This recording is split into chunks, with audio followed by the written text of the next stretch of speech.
Welcome back to Hearts and Minds Sales Training. This is your host, Eddie Sprouse.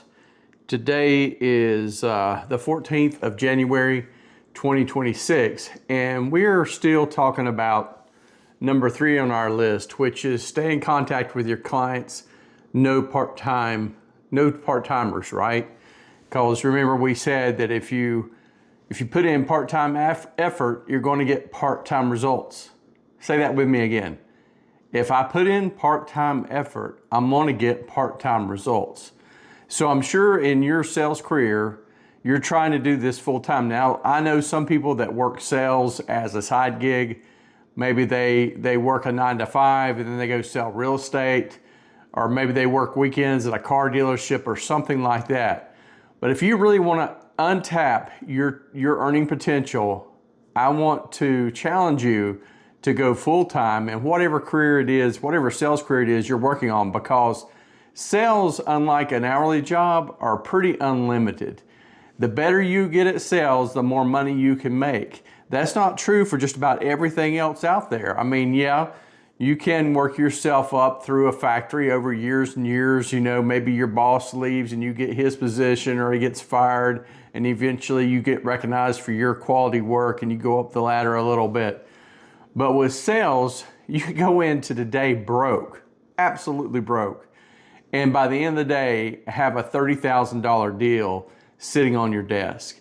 I mean, that's the kind of difference being full-time in sales can be for you. So no, it's not consistent. It's not, it's not for everybody. People like consistency in their paychecks. Sales can be a little bit of a roller coaster. But the things we're talking about in our training here is how to take your career from this to a nice steady progression upward, right? You're not going to do this overnight. If you do that overnight, you're going to burn out. So you've got to learn how to increase your sales potential, and you have to grow as a salesperson to reach that next plateau. You have to be better and better and better at what you do. So we've talked about staying in touch. One of the things I talked about was making 30 phone calls. How are you doing with that? Are you making your calls?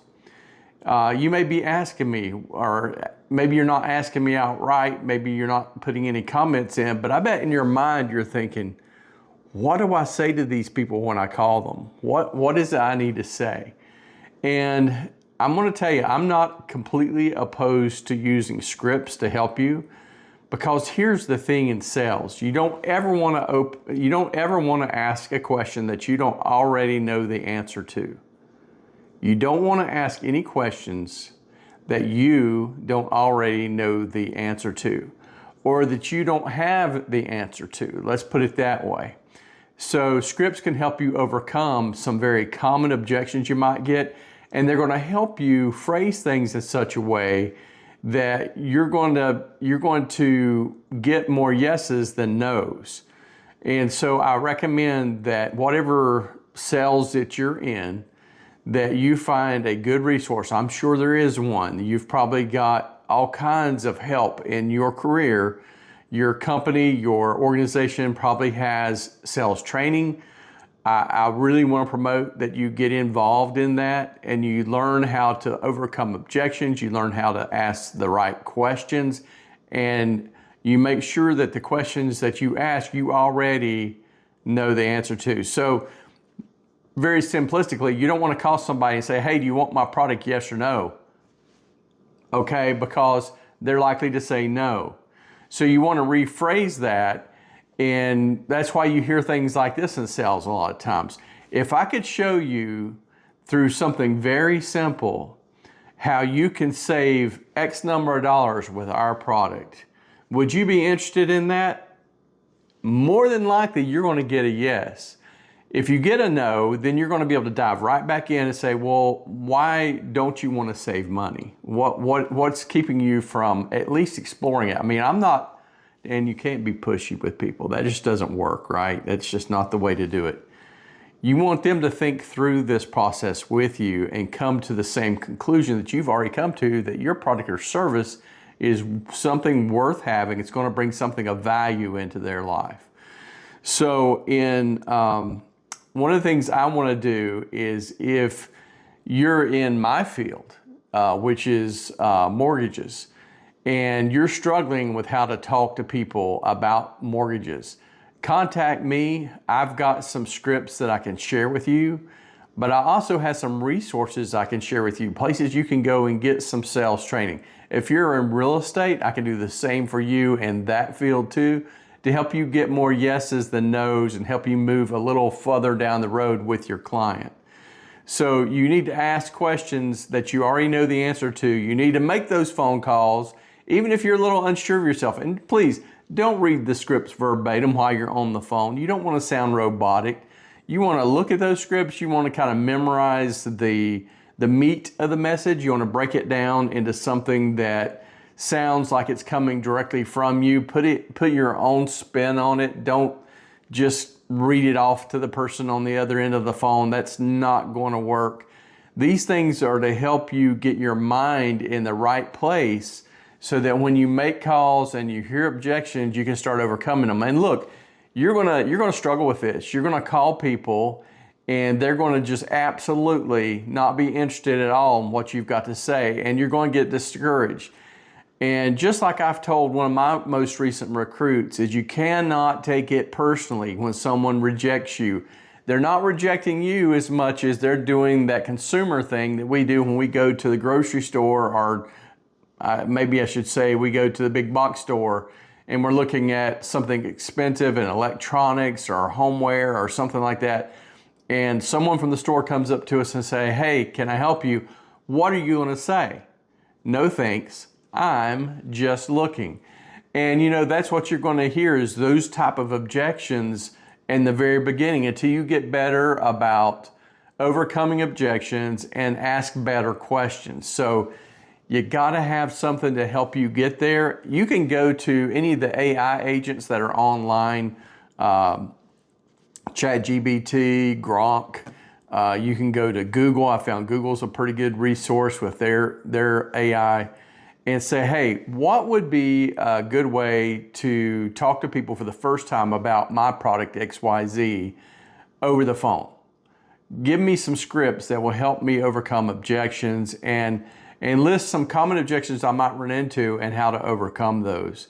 And you'll be surprised at what you get. I did that yesterday, and I was pleasantly surprised with some of the results I got from Google by doing that. So you're not without help. You don't have to pay a trainer like me to come in and teach you how to do these things anymore.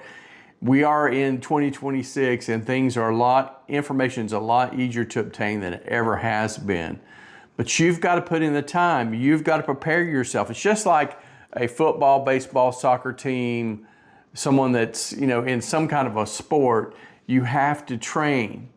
And you've got to train continuously to get better at your craft and to get better at what you do.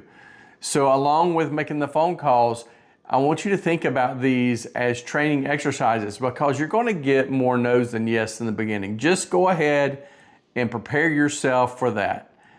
What's going to help you though is as you go and as you make these very hard phone calls, you pick up that heavy receiver, or cell phone in this case, and you start punching in digits and you make that call. You're going to be nervous. You're going to be scared. Some of you are going to have cold sweats. It's just not something you're comfortable doing. You hate telemarketers. You don't want to come off like a telemarketer. So you're going to have a lot of reasons in your head that are going to try to talk you out of doing these activities. But I'm telling you, these are things that you must do if you're going to grow your business. And the longer you can keep somebody on the phone, the more chances you're going to have of getting an appointment with that person and going to the next step. So your goal is not just to make the phone call and get them interested. Your goal is to call that person and help them have a level of comfort of working with you as a professional, and to make an appointment with them and follow up, and to keep that going until you land them as a customer. Now, you're not going to badger people, okay? But you want to be consistent. You want to be there for them. You want to answer their questions. Always leave them wanting more. Don't give them everything in the first phone call. Let them do most of the talking. These are some great techniques, People love to hear themselves talk. You've heard me say that before. So get them talking about themselves, and you'll find that that conversation goes from this to this to this as they start seeing you as someone more than just a salesperson, but someone that's interested in hearing what they have to say and learning about them and what they're doing.